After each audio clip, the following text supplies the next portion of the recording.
皆さんこんにちは。株式会社黒の現役デザイナー兼社長のボブです。いられ編第5回目ということで、ちょっと今回はイラストレーターの使い方関係ないのですが、フォントが与える印象について実例を交えながらお話ししていこうと思います。まずは国内で使われているフォントには代表的に欧文フォントと和文フォントの2つがあります。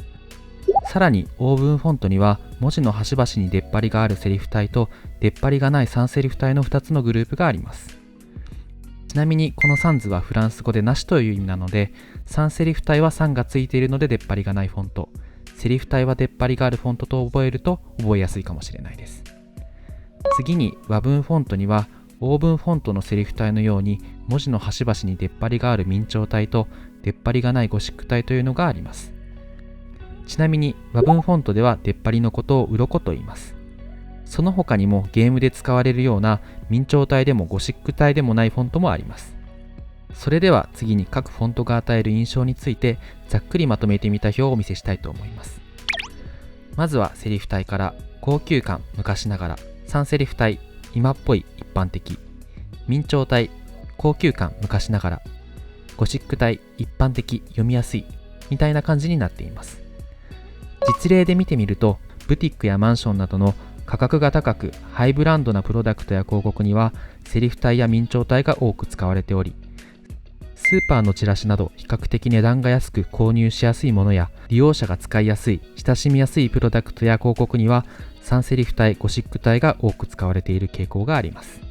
次にフォントが持つ印象についてもっと詳しく知ってもらうために、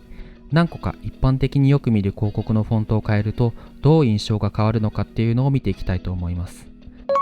まずはこの高級時計のバナーの明朝体をスーパーのチラシで見るような太いゴシック体にするといきなり100万円が安く見えてきます。逆にスーパーのフォントを明朝体にするととっても高級な印象に変わってきます。というわけで本日はフォントについてのお話でした。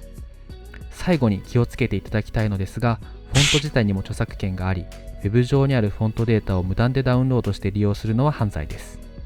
もし発覚した場合には多額の損害賠償金を払わないといけないので、著作権がどこにあるのか確認できない素材については極力利用しないようにしましょう。ちなみに Adobe 社が提供している Adobe Fonts は個人利用でも商用利用でもクリエイティブに使うことができるので、個人的にめちゃくちゃお勧めします。